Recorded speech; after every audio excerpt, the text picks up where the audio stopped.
20 साल पहले वह घर से कह के निकला था कि माँ आज शाम को खीर बना लेना, मैं आकर खाऊंगा। एक दिन की बात है, एक चोर बहुत परेशान था। आधी रात बीत चुकी थी, किंतु किसी घर में चोरी करने का मौका ही नहीं मिल रहा था। वह भूख से भी व्याकुल हो रहा था। खाना खाने के लिए उसके जेब में पैसे भी नहीं थे। अब उसे समझ नहीं आ रहा था कि वह क्या करे। वह मान चुका था कि उसे आज ना तो कुछ चोरी करने को मिलेगा और ना ही कुछ खाने का हिसाब बन पाएगा। उसे पूरी रात बिना कुछ खाए ही गुजारनी होगी। वह गांव से बाहर आ चुका था। इतने में उसे एक टूटा फूटा सा घर दिखाई पड़ता है। उससे रहा नहीं जाता है। उसने निश्चय कर लिया कि वह इस घर में जरूर चोरी करेगा, अब नतीजा चाहे जो भी निकले। वह दबे पांव घर में प्रवेश करता है। घर की स्थिति बहुत ही दयनीय होती है। उसे समझ नहीं आ रहा था कि वह इस घर से क्या चोरी करे, क्योंकि कोई भी उसे आवश्यक वस्तु नहीं दिख रही थी। वह खड़ा खड़ा यह सोच ही रहा होता है कि तभी अचानक उसके सामने एक बुढ़िया आ जाती है। उसे अचानक सामने देखकर वह डर जाता है। उसके कुछ भी कहने से पहले ही बुढ़िया बोल पड़ती है, आ गया महेश, आज काम से आने में बहुत देर कर दी। अच्छा जाओ हाथ मुंह धो लो, मैंने तुम्हारे लिए खीर बनाई थी, रसोई में रखी हुई है, जाकर खा लो। इतना कहकर वह दीवार के सहारे चलकर जाने लगी। वह चोर अब समझ चुका था कि इस बुढ़िया को दिखाई नहीं देता है और वह मुझे महेश समझ रही है। उस चोर के पेट में चूहे दौड़ रहे थे। उसने तुरंत ही रसोई की ओर प्रस्थान किया। वहां सच में कटोरे में खीर रखी हुई थी। सबसे पहले उसने पेट भर के खीर खाई और पानी पिया, तब जाकर उसके जान में जान आई। अब वह सोचता है, चलो पेट पूजा तो हो गई, क्यों ना अब कुछ चोरी करने लायक सामान देख लिया जाए। वह घर में रखी चीजों को टटोलने लगता है। उसी समय उसे एक बक्सा दिखता है जिसमें ताला नहीं लगा हुआ था। वह उसे खोलता है।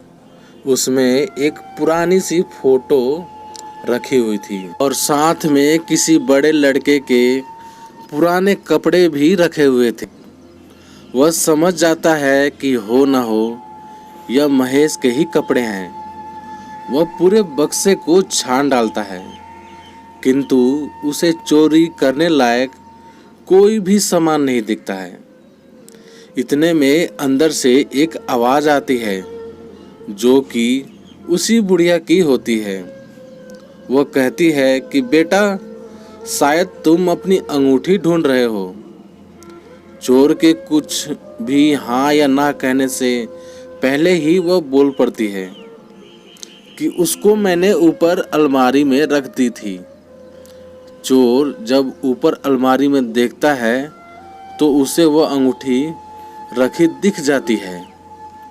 वह उस अंगूठी को उठा लेता है, किंतु अब उसके मन में कई सवाल आ रहे थे। माना कि वह बुढ़िया अंधी है, फिर भी यह मेरी आवाज़ सुने बिना ही मुझे सारी जानकारी दे रही है। ऐसा कैसे संभव है? फिर चोर खुद को समझाता है कि मुझे क्या करना, खाने को खाना मिल गया और साथ में सोने की अंगूठी भी।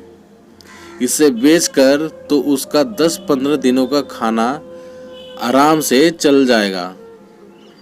इतना सोचकर वह घर से निकलने के लिए आगे बढ़ता है।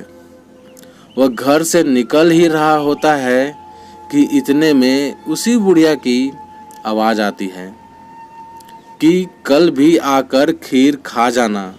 मैं अपने बेटे के लिए उसके इंतज़ार में पिछले 20 सालों से खीर बना रही हूँ। उसे खीर बहुत पसंद थी। 20 साल पहले वह घर से कह के निकला था कि माँ आज शाम को खीर बना लेना, मैं आकर खाऊंगा। तब से मैं रोज उसके लिए खीर बनाती हूँ और सुबह उठकर उसे गाय को खिला देती हूँ। हाँ, लेकिन कल इतना सोच के आना कि तुम्हें कल कोई भी कीमती सामान नहीं मिलेगा। यह आखिरी अंगूठी थी मेरे पास। चोर इतना सुन के तब रह जाता है। उसे अब उस बूढ़ी माँ पर तरस आने लगता है, साथ ही साथ उसके लड़के महेश पर गुस्सा भी। किंतु वह कर भी क्या सकता है। इतना सोचकर वह घर से निकल जाता है। तो दोस्तों, आप सभी को ये कहानी कैसी लगी कमेंट करके हमें ज़रूर बताना। यदि कहानी आप सभी को अच्छी लगी हो तो प्लीज़ लाइक करना, शेयर करना और हमारे चैनल पर नए हो तो चैनल को सब्सक्राइब भी ज़रूर कर देना। तो चलिए दोस्तों, मिलते हैं आप सभी से एक और नई कहानी के साथ। तब तक के लिए जय हिंद, वंदे मातरम।